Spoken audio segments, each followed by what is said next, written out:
Hello friends आज के इस वीडियो में हम लोग देखने वाले हैं जो बिहार पुलिस का न्यू एग्ज़ाम पैटर्न जारी कर दिया गया है, जिसका सिलेबस जो है वो क्लास 10th का और 9th का एनसीईआरटी को कर दिया गया है। जिसका सिलेबस क्लास 10th के एनसीईआरटी को कर दिया गया है और 9th के, ठीक है। उसी को लेकर चलते हुए आज के इस वीडियो में हम लोग इम्पोर्टेंट प्रश्नों को सिर्फ कवर करने वाले हैं, जो कि 9th और 10th बेस्ड पर ही है, ठीक है ना। और ये आपके एग्ज़ाम में यहाँ से प्रश्न आने की संभावना जो है वो 80% है, ठीक है, साइंस में, ठीक है। चलिए, इसी तरह हम लोग जीके के प्रश्नों को भी कवर करेंगे। ये हमारी टीम ने तैयार किया है इन सभी प्रश्नों को, जो कि आपके एग्ज़ाम के लिए ही इम्पोर्टेंट है, ठीक है। तो आइए हम लोग वीडियो को स्टार्ट करते हैं। और ये साइंस का क्लास है और ये क्लास 1 होगा, ठीक है। न्यू पैटर्न पर आधारित है और आपके एग्ज़ाम के लिए ये रामबाण है, ठीक है।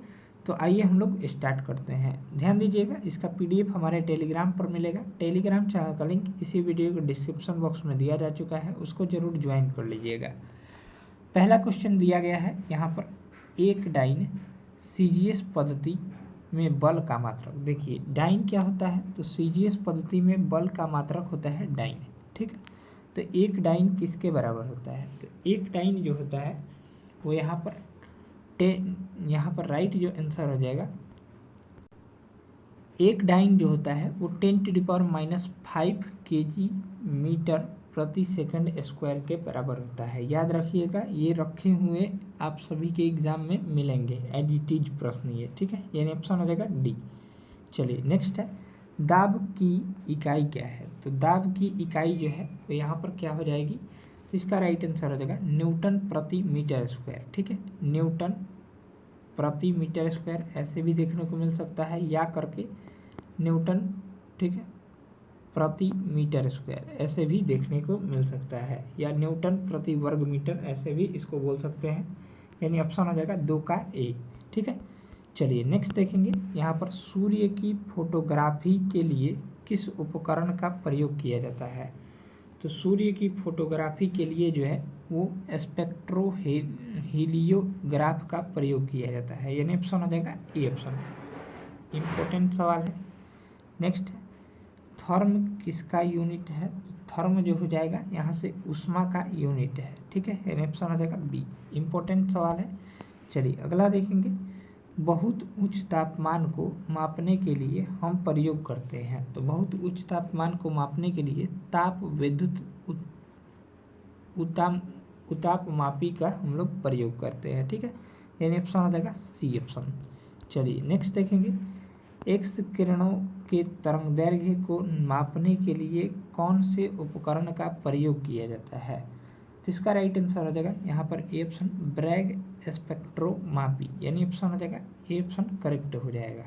चलिए नेक्स्ट देखेंगे, हर्ट्ज क्या मापने की यूनिट है, तो हर्ट्ज जो है वो यहाँ पर राइट आंसर हो जाएगा ए ऑप्शन, तरंगों की आवृत्ति मापने का यूनिट है। यानी ऑप्शन हो जाएगा ए। ध्यान दीजिएगा, इस सभी को बार बार रिवीजन कर लीजिएगा। चलिए नेक्स्ट है, ऊष्मा की इकाई निम्नलिखित में से कौन सी नहीं है पूछ रहा है, तो इसका करेक्ट ऑप्शन हो जाएगा 8 का ए ऑप्शन, सेंटीग्रेड हो जाएगा। बाकी ये ऊष्मा या ऊर्जा की सीजीएस इकाई है, कैलोरी ऊष्मा की इकाई है, जूल भी ऊष्मा की इकाई है। यानी ऑप्शन हो जाएगा ए करेक्ट हो जाएगा। चलिए नेक्स्ट है, एक्सरे की खोज किसने की थी, यानी देखिए अभी कितना बज रहा है, तो ये बज रहे हैं 3:37 AM, ठीक है। यानी 3:30 में हम ये वीडियो शूट कर रहे हैं, ठीक है। काफ़ी इंपॉर्टेंट है, वीडियो को शेयर करना ना भूलिए। बिहार पुलिस न्यू सिलेबस पर आधारित है, साइंस क्लास 1 है, ठीक है। चलिए यहाँ से दिया गया है, एक्सरे यानी एक्स किरणों की खोज किसने की थी, तो इसका राइट आंसर हो जाएगा 9 का हो जाएगा, रॉन्टजन ने किया था, ठीक है। काफ़ी इंपॉर्टेंट है। नेक्स्ट देखेंगे, प्रकाश वर्ष होता है, तो प्रकाश वर्ष क्या होता है, तो प्रकाश वर्ष जो हो जाए, प्रकाश द्वारा एक वर्ष में चली गई दूरी को प्रकाश वर्ष कहते हैं। एक प्रकाश वर्ष, एक लाइट ईयर जिसको बोलते हैं, 9.46 × 10⁻15 मीटर, या 10⁻12 अगर किलोमीटर में लिखेंगे तो 10⁻12 किलोमीटर के बराबर होता है। इम्पोर्टेंट है, याद रखिएगा। चलिए नेक्स्ट देखेंगे, अगला सवाल यहाँ से दिया गया है, पारसेक मात्रक है, तो पारसेक जो मात्रक होता है वो दूरी का सबसे बड़ा मात्रक होता है, यानी ऑप्शन हो जाएगा 11 का ए ऑप्शन। ठीक है, चलिए नेक्स्ट देखेंगे दूरी का। रक्तदाब नापने के यंत्र का नाम है, तो रक्तदाब जो मापा जाता है वो किसके द्वारा मापा जाता है, तो स्फिग्नोमैनोमीटर के द्वारा मापा जाता है। ये सभी प्रश्न आपके 9th 10th बेस्ड हैं और ये आपके एग्जाम में छपेंगे। ठीक है, चलिए अगला देखेंगे। 6 फीट लंबे व्यक्ति की ऊंचाई नैनोमीटर में कैसे व्यक्त की जाती है, तो इसका जो राइट आंसर हो जाएगा वो हो जाएगा 13 नंबर प्रश्न का सी ऑप्शन, 183 गुणे 10⁻7 नैनोमीटर। ठीक है, चलिए अगला देखेंगे। शक्ति का मात्रक है, तो शक्ति का मात्रक जो होता है यहाँ से वाट हो जाएगा, यानी ऑप्शन हो जाएगा सी। चलिए नेक्स्ट है। बल का मात्रक है, तो बल का ऐसा ही मात्रक जो हो जाएगा न्यूटन होता है, आप सभी को पता होगा। सीजीएस पद्धति में अभी हमने बताया था डाइन होता है। ठीक है, चलिए नेक्स्ट देखेंगे। 16 नंबर प्रश्न। कार्य का मात्रक है, तो कार्य का ऐसा ही मात्रक जो होता है वो जूल होता है, यानी ऑप्शन हो जाएगा ए ऑप्शन। चलिए अगला प्रश्न है। दूध के घनत्व को किसके द्वारा मापा जाता है, तो दूध के घनत्व को जो है वो यहाँ पर लैक्टोमीटर के द्वारा मापा जाता है। ठीक है, चलिए नेक्स्ट है। एक प्रश्न इंपॉर्टेंट है 18 नंबर। प्रकाश वर्ष इकाई है, तो प्रकाश वर्ष जो है वो यहाँ पर एक वर्ष में प्रकाश द्वारा तय की गई दूरी को प्रकाश वर्ष कहते हैं। एक प्रकाश वर्ष बराबर आप सभी को पता ही है 9.46 × 10⁻15 मीटर या 12 किलोमीटर होता है। ठीक है, प्रकाश वर्ष जो है वो दूरी की इकाई होती है। ठीक है, समय का नहीं होता है, प्रकाश की तीव्रता की भी नहीं होती है और आयु की भी नहीं, दूरी की, यानी ऑप्शन हो जाएगा ए ऑप्शन। ठीक है, चलिए अगला देखेंगे। यहाँ से दिया गया है मिलान हम लोगों को करना है, तो इसका जो राइट आंसर हो जाएगा 19 नंबर प्रश्न का वो हो जाएगा, हम लोग मिलान कर लेंगे। तो उच्च वेग का जो हो जाएगा यहाँ पर मैक हो जाएगा, मापने का यूनिट है। और यहाँ पर देखेंगे तरंग दैर्घ्य का एंगस्ट्रम हो जाएगा, दाब का ऐसा ही मात्रक पास्कल हो जाएगा और ऊर्जा का ऐसा ही मात्रक जूल हो जाएगा। ठीक है, यानी ऑप्शन जो हो जाएगा यहाँ पर सी ऑप्शन, 1 2 3 4 राइट हो जाएगा। चलिए नेक्स्ट देखेंगे यहाँ से। चलिए यहाँ से अगला प्रश्न है, ये सभी जो है एग्जाम में आने वाले प्रश्न है, इसलिए वीडियो को स्किप नहीं करना है, पूरा देखना है। चलिए 20 नंबर प्रश्न है। एक हॉर्स पावर, जिसको 1 HP भी बोलते हैं, हॉर्स पावर या अश्वशक्ति कितने वाट होता है। एक अश्वशक्ति में जो है वो 746 वाट के बराबर होता है। 1 HP बराबर होता है यहाँ से 746 वाट। ठीक है, याद रखिएगा 746 वाट के बराबर होता है, इम्पोर्टेंट है। चलिए नेक्स्ट देखेंगे। जूल ऊर्जा से उसी तरह संबंधित है जैसे पास्कल संबंधित है। पास्कल किससे संबंधित है, तो दबाव से संबंधित है, यानी ऑप्शन हो जाएगा बी ऑप्शन। चलिए अगला देखेंगे। निम्नलिखित में से कौन सा एक सुमेलित नहीं है, तो इसका राइट आंसर हो जाएगा 22 नंबर सवाल का वो हो जाएगा डी ऑप्शन, सेल्सियस उष्मा की इकाई। ये जो है वो गलत दिया गया है। ठीक है, चलिए नेक्स्ट देखेंगे। बाकी देखेंगे यहाँ पर ध्वनि की प्रबलता की इकाई डेसिबल होती है, शक्ति की इकाई अश्वशक्ति भी होता है और वाट भी होता है। ठीक है, नौ संचालनों में दूरी की इकाई यहाँ पर समुद्री मील भी होती है। ठीक है, चलिए यानी ऑप्शन हो जाएगा डी ऑप्शन राइट हो जाएगा।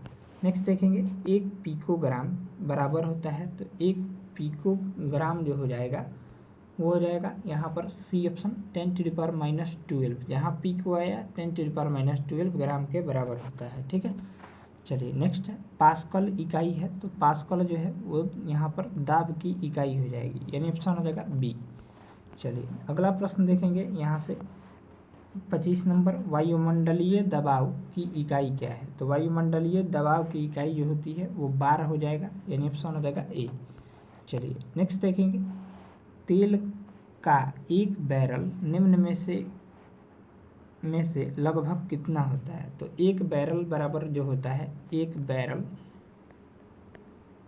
तेल को बैरल में भी नापते हैं, बराबर जो होता है 159 लीटर के बराबर होता है। इम्पोर्टेंट है 159 लीटर। ठीक है, याद रखिएगा। चलिए यानी ऑप्शन हो जाएगा बी। अगला प्रश्न है। लंबाई की न्यूनतम इकाई है, तो लंबाई की न्यूनतम इकाई जो हो जाएगी वो हो जाएगी फर्मी मीटर हो जाएगी। ठीक है, चलिए अगला प्रश्न है। पायरी हेलियोमीटर का प्रयोग निम्न में से किसे नापने में किया जाता है, तो पायरोहेलियोमीटर का प्रयोग जो है वो यहाँ पर सोलर रेडिएशन को मापने में किया जाता है, यानी ऑप्शन हो जाएगा बी ऑप्शन करेक्ट हो जाएगा। नेक्स्ट प्रश्न देखेंगे, मैनोमीटर के दाब किसकी माप की जाती है? तो मैनोमीटर के द्वारा जो है वो किसकी माप की जाती है? तो इसका करेक्ट ऑप्शन हो जाएगा गैसों का दाब जो है वो मापा जाता है, ठीक है, मैनोमीटर के द्वारा, ठीक है। चलिए अगला प्रश्न देखेंगे। अगला प्रश्न इम्पोर्टेंट है और ऐसे प्रश्न अभी एग्जाम में चर्चित हैं, ठीक है, पूछ रहा है ऐसे प्रश्न। उपकरण और यंत्र दिए गए हैं और मापने की राशियाँ दी गई है, ठीक है। तो धारा को जो है वो एमीटर में मापा जाता है, हाइग्रोमीटर से सापेक्षिक आर्द्रता को मापा जाता है, बैरोमीटर से वायुमंडलीय दाब को मापा जाता है और स्प्रिंग तुला से भार को मापा जाता है, ठीक है। यानी इसका जो राइट आंसर हो जाएगा वो कौन सा हो जाएगा? तो देखेंगे हम लोग राइट आंसर यहाँ पर 30 नंबर प्रश्न का वो हो जाएगा बी ऑप्शन करेक्ट हो जाएगा, 3 4 2 1, ठीक। यहाँ से मिलान भी कर लेते हैं। तो एमीटर जो हो जाएगा धारा मापने का यंत्र है, हाइग्रोमीटर सापेक्षिक आर्द्रता, बैरोमीटर वायुमंडलीय दाब और स्प्रिंग तुला भार, ठीक है। चलिए अब नेक्स्ट दिया गया है यहाँ से, निम्न तापमान किसके द्वारा मापा जाता है? तो निम्न तापमान जो है वो राइट आंसर हो जाएगा 31 का, वो हो जाएगा ए ऑप्शन एल्कोहल थर्मामीटर द्वारा मापा जाता है। चलिए अगला प्रश्न है, क्यूसेक में क्या मापा जाता है? तो क्यूसेक में जो है वो राइट आंसर हो जाएगा 32 नंबर सवाल का सी ऑप्शन, जल के बहाव को मापा जाता है, इम्पोर्टेंट है। चलिए अगला देखेंगे, डॉप्सन इकाई का प्रयोग किया जाता है। तो डॉप्सन इकाई का प्रयोग जो है वो यहाँ पर ओजोन परत की मोटाई मापने में किया जाता है। ध्यान से देखिएगा, इसी में से प्रश्न आपके एग्जाम में आएंगे साइंस के। चलिए नेक्स्ट देखेंगे, महासागर में डूबी हुई वस्तुओं की स्थिति जानने के लिए निम्न में से किस यंत्र का प्रयोग किया जाता है? तो ये जो है मुख्य रूप से सोनार का प्रयोग किया जाता है, ठीक है। चलिए अगला प्रश्न देखेंगे, यहाँ से देखेंगे अगला सवाल, ध्वनि की तीव्रता मापने वाला यंत्र है। ध्वनि की तीव्रता जो है वो यहाँ पर 35 का राइट आंसर हो जाएगा डी ऑप्शन, ऑडियोमीटर द्वारा मापा जाता है, यानी ऑप्शन हो जाएगा डी।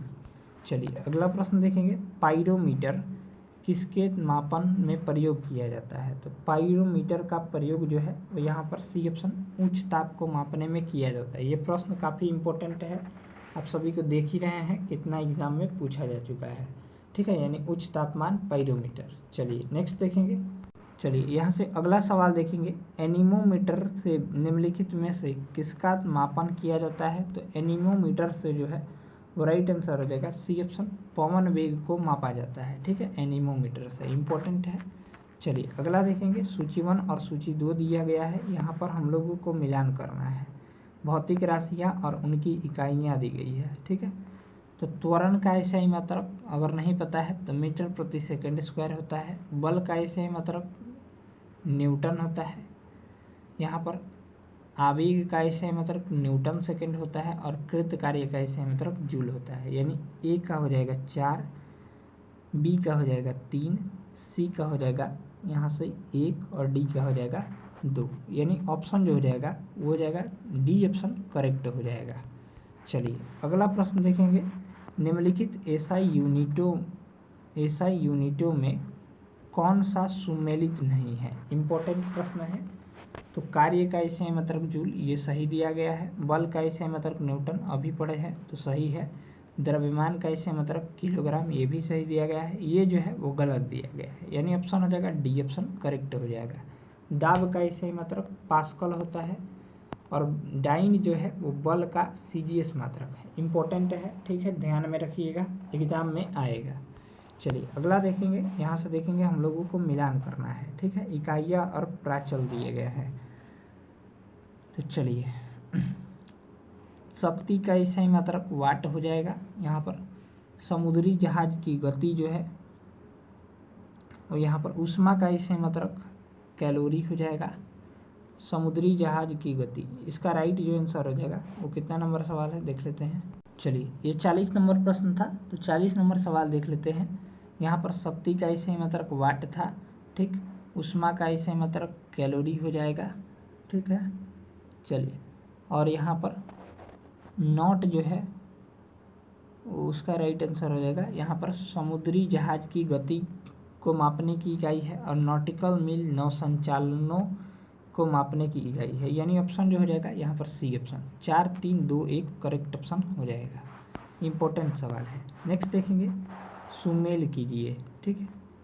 तो यहाँ पर जो हो जाएगा देखेंगे हम लोग, विभवांतर का इसे मात्रक वोल्ट हो जाएगा, धारा का इसे मात्रक एम्पियर हो जाएगा, कार्य का इसे मात्रक जूल हो जाएगा, सामर्थ्य शक्ति का इसे मात्रक यहाँ पर सामर्थ्य हो जाएगा, कैलोरी जो हो जाएगा उष्मा का इसे मात्रक हो जाएगा, ठीक है।